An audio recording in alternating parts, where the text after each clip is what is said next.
What if you were told that your relentless drive to be a quote-unquote good person is actually holding you back? Right, like the constant hustle to earn your place or prove your worth. Exactly. The way we constantly try to, balance the moral scales of our lives. Yeah. What if that's the exact thing preventing you from reaching your ultimate goal? It's a wild thought, honestly. I mean, we live in a world that operates on a strict system of merit. We really do. You put in the effort, you get the reward. Hmm. But today, we are taking a deep dive into a text that explicitly attacks that instinct. It attacks the human instinct to earn a clean slate. It totally turns standard societal economics upside down. It's a radical departure from how we're culturally conditioned to operate. Yeah, and for you listening, we should be clear up front. Our goal today isn't to debate whether the theology in this text is, like, objective reality. Right, we're not taking a stance on the religious claims themselves. No, not at all. We are impartially reporting on how this functions as a masterclass in pedagogy.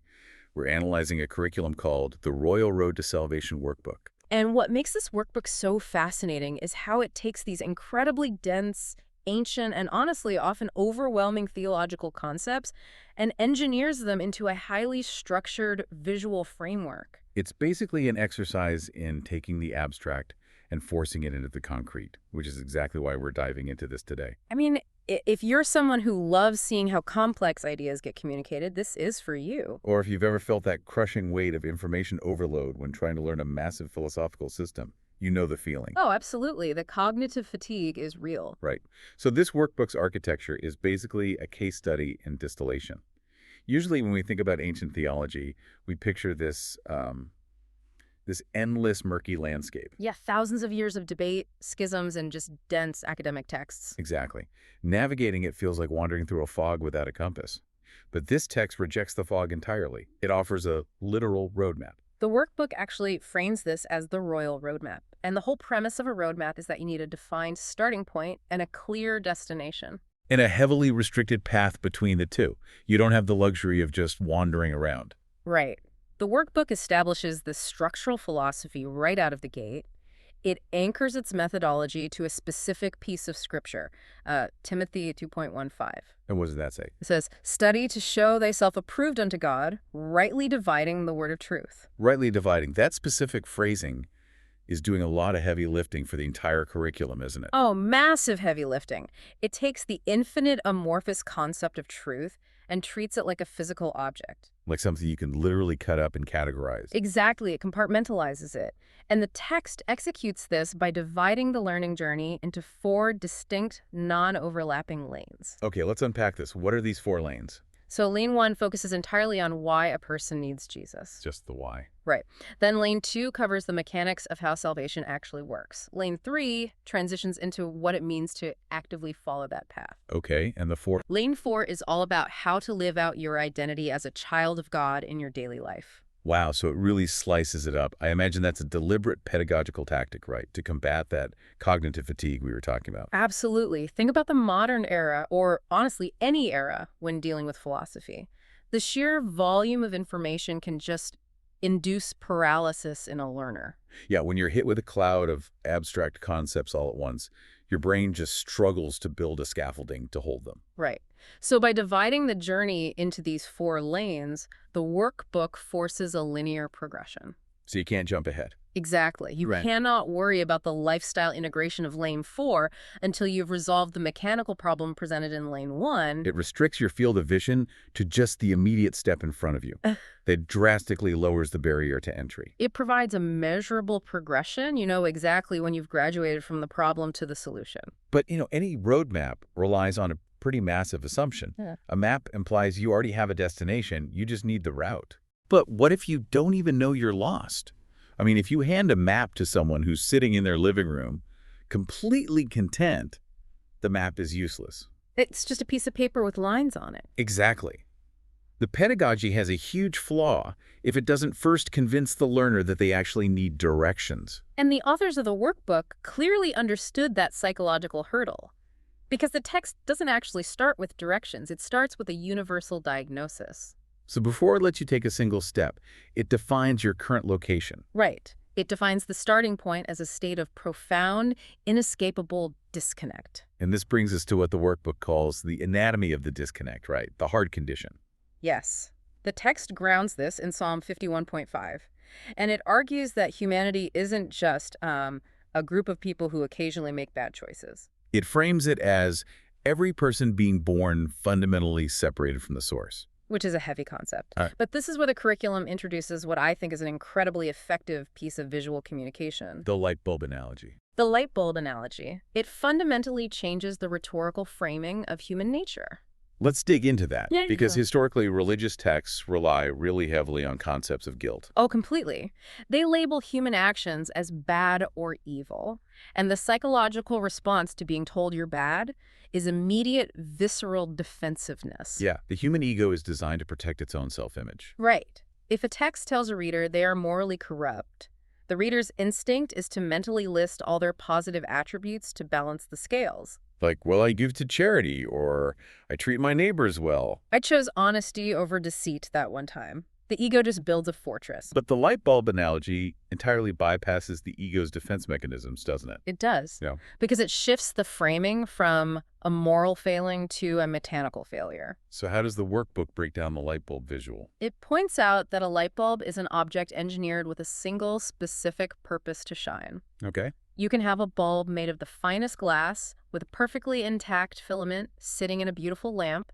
It can be a quote-unquote good light bulb. But if the power line connecting it to the electricity is cut, it's completely dark. Exactly. It has absolutely zero power to fulfill its purpose. And the workbook argues that humans are exactly the same. So we're made to live connected to a specific power source, but sin, which the text defines just as separation, has cut the power line. Yes. And we need to look closely at the psychological relief that provides the learner. Because it removes the shame. Right. By framing the human condition as an unplugged appliance, the text shifts the reader's internal narrative from feeling deeply ashamed to feeling mechanically powerless. That makes so much sense. I mean, you don't yell at a lamp for not turning on during a blackout. You don't tell the light bulb to just try harder to generate light. You recognize the problem exists outside the bulb itself. It's an issue of connection that removes the paralyzing guilt and replaces it with this objective, clinical assessment. And it completely levels the sociological playing field, too. Yeah, the workbook leans on Romans 3.23 to enforce this. The reality check that everybody faces the disconnect. It's not just a few people. Right. If the power line is cut from birth, as they argue based on Psalm 51.5, then it doesn't matter what your societal status is. The billionaire philanthropist who builds hospitals and the criminal serving a life sentence are sitting in the exact same mechanical state of zero power. Neither one is glowing. It obliterates any human hierarchy of good versus bad people. Yeah. You can't play the comparison game anymore. Exactly. You can't look at your neighbor and say, well, I'm a slightly brighter bulb than they are, because the text insists both of you are sitting in a pitch black. Which is a brilliant way to foster a collective sense of need. When everyone is equally disenfranchised, the solution becomes universally applicable. It really is. But there's a philosophical friction point here regarding the nature of that darkness. I was just thinking that. Right. Because if the power line is cut by default for everybody from birth, how does a light bulb even realize it's supposed to shine in the first place? Right, that's the big question. How do you know you're broken if broken is all you've ever known? You don't miss water if you don't know what a liquid is. That friction is actually the engine that drives the transition into the next phase of the workbook. How so? Well, the text operates on the implicit assumption that while the connection is severed, the design of the filament remains. Ah, so the wiring is still there. Yes, the human being retains the shape and the internal wiring meant for the power. This creates a latent, unshakable awareness of a deficit. So the reader is supposed to recognize their own internal exhaustion, like the fatigue of trying to generate their own light, as evidence that they're missing the connection. Exactly. And once the learner accepts that diagnosis of being powerless, the workbook immediately pivots from philosophy to a highly structured transaction to get the power turned back on. They move from the diagnosis of the dark to the mechanics of the light. And the workbook presents a three-step visual framework here. Let's break down those 3 steps. So step 1 is being born in darkness, which references that Psalm 51.5 concept. Yeah. Step 2 is separated from God, leaning on Romans 3.23. And step 3 is the resolution, the gift of his light, anchored in John 1.5. But just recognizing you're at step 2 doesn't magically transport you to step 3. You need a mechanism to cross the void. And it provides one. It introduces what it calls the divine exchange. And to make this transaction as memorable as possible, they distill it into the ABCs of salvation.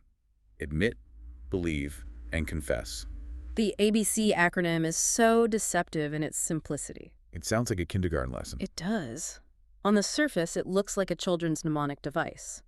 But structurally, it maps out a very sophisticated cognitive progression. It forces the learner to move sequentially, right? From internal vulnerability to outward conceptual alignment to a physical commitment. Let's track that progression. The A stands for admit. The text defines this as telling God you need his help. So you are formally recognizing the diagnosis, dropping the ego and accepting the cut power line. Right. It's an entirely internal, private moment of surrender. Then the B shifts the cognitive load. B is for believe. Which the workbook defines as trusting in the specific historical narrative of the death and resurrection. So the learner is no longer looking inward at their brokenness. They're attaching their intellectual trust to an external anchor. Exactly. They are accepting that the power source exists, but A and B share a major limitation. They're both completely invisible. Yes. A person can admit their fault and believe in a solution entirely within their own mind without ever altering their reality in the physical world. Here's where it gets really interesting. Because C is the linchpin of the entire transaction. C stands for confess. And the workbook specifically references Romans 10.9 here, which requires saying it with your mouth. It demands vocalization. And from a psychological standpoint, vocalizing a belief is an entirely different neurological process than merely thinking it. Oh, for sure. There's a concept in cognitive psychology called the generation effect. Right, when you physically generate a word. Yeah, when you force your vocal cords to vibrate and you hear your own voice articulate a concept into a room, your brain encodes that information so much more deeply. It takes a theoretical thought and forces it to take on physical mass. It crosses the threshold from being a passive consumer of an idea to an active participant. Because vocalization strips away plausible deniability. As long as a belief stays in your head, you can quietly change your mind. You can pretend you never fully committed to it, but the moment you speak it aloud, you've created an external record. It's almost like a verbal agreement in a legal sense. Yes, that's the perfect analogy. You can read a contract, you can understand every clause, you can mentally agree with the terms. You can even have every intention of following through. But the contract remains completely inert. It holds zero power until you actually execute it, usually by signing your name or stating your agreement aloud. The confession is the signature on the divine exchange. It's the moment the abstract agreement becomes a binding reality. And the workbook frames this as the moment the power line is finally reconnected. But, this transactional simplicity, the idea that admitting, believing, and confessing are the only mechanisms, it begs a massive question. Where do physical actions and rituals fit in? Right. Because religion is usually so intertwined with physical rituals and moral actions. The natural human reaction is to ask, if I just say the words, is the transaction truly complete? Don't I have to prove it by doing something? And the workbook addresses that friction head-on in the next section. It introduces this distinction between faith and obedience. Let's look at the baptism standard on page 9. Yeah, it categorizes baptism as the first required step of obedience, but it forcefully separates that physical act from the actual mechanism of salvation. It states explicitly that it is faith that saves, not the water. The curriculum is deliberately severing the causal link between physical actions and spiritual status. So it acknowledges the action is important, but categorizes it as a symptom, not a cure. Exactly. To go back to the light bulb, if faith is the electricity surging through the line, then baptism or any good deed is just the light being emitted from the bulb. The act of shining doesn't generate the electricity. It's just the inevitable physical evidence that the bulb is plugged in.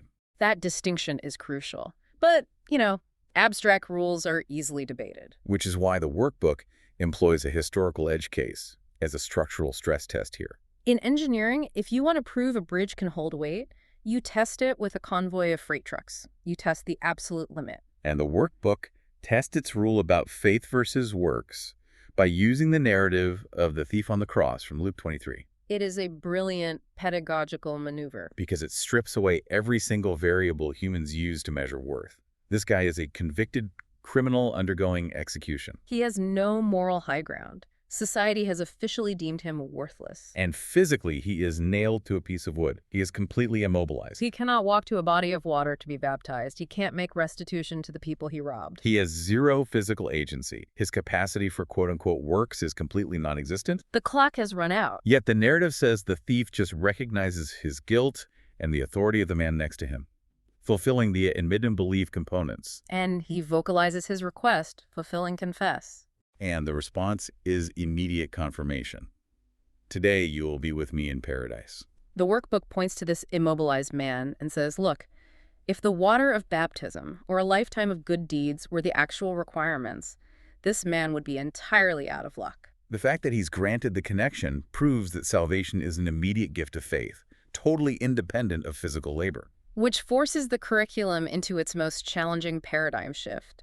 Because it has to confront the economic reality of how humans view transactions. Right. It introduces the dichotomy found in Romans 6.23.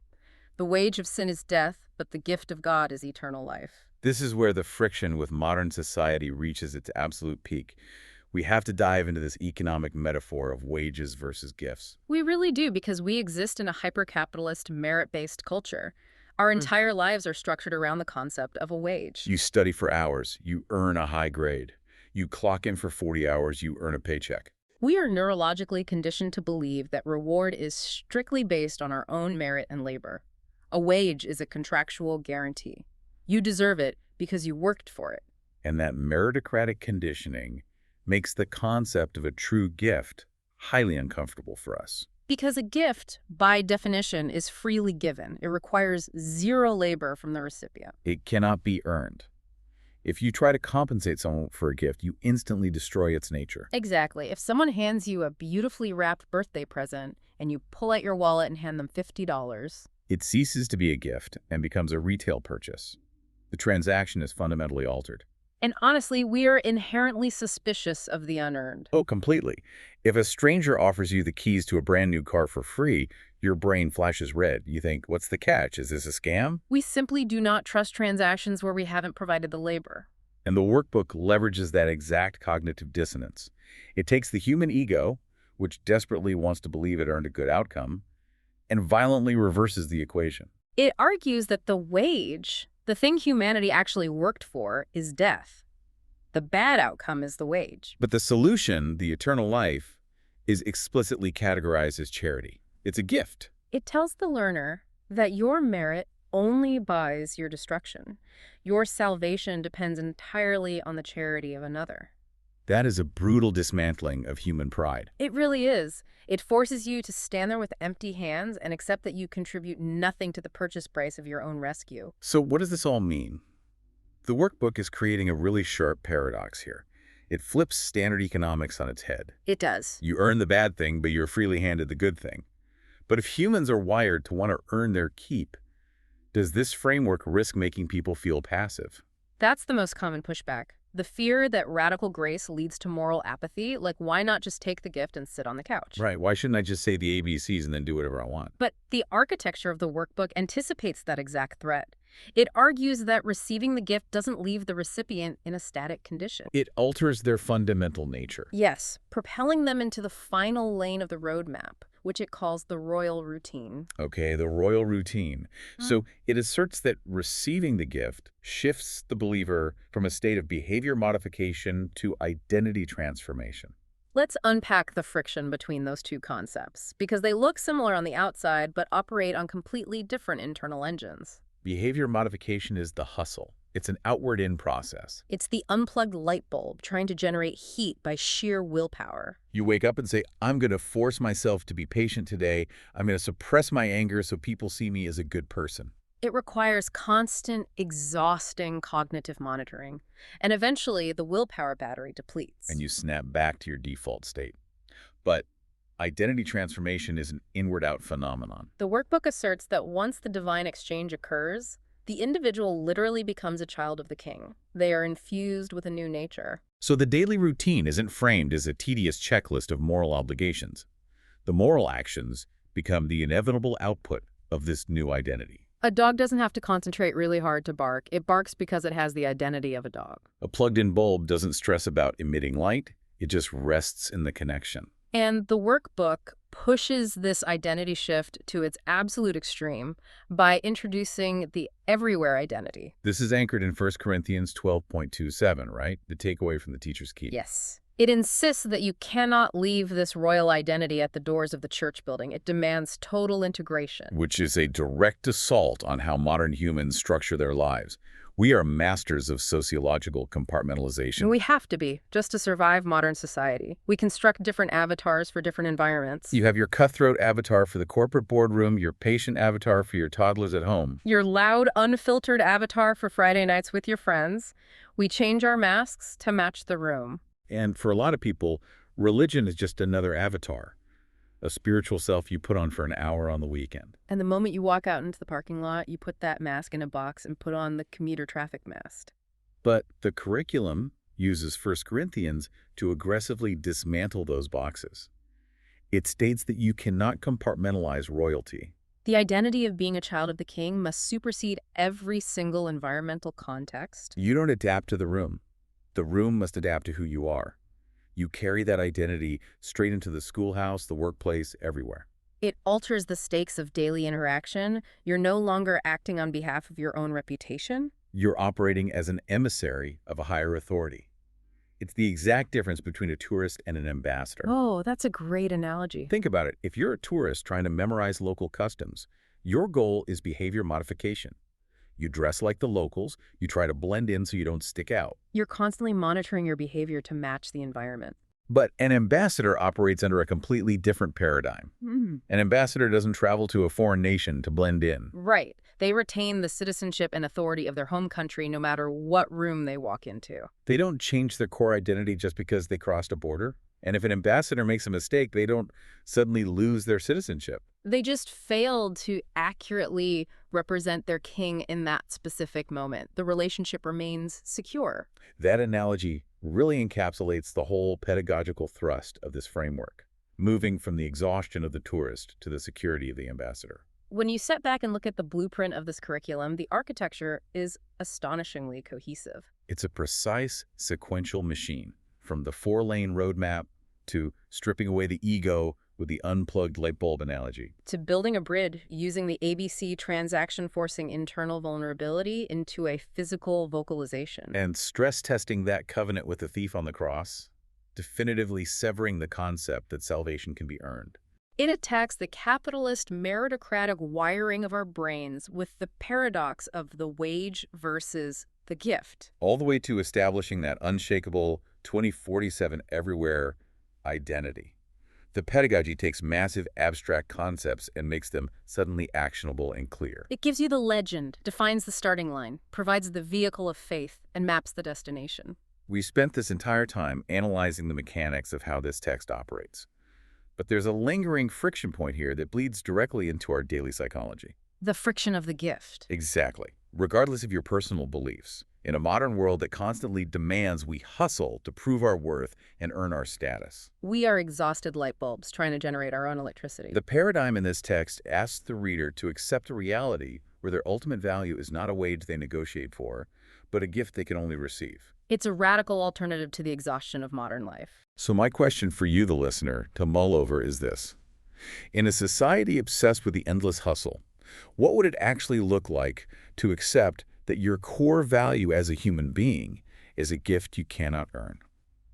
If you truly believed your worth was secured without your labor, how would that change the way you walk into a room tomorrow? How would it change the way you view the people around you who are still desperately trying to earn their keep? It's a question that challenges the foundation of how we build our lives. Thank you for joining us on this deep dive into the architecture of the Royal Road to Salvation Workbook. Until next time, keep questioning the map, keep analyzing the routes, and keep diving deep.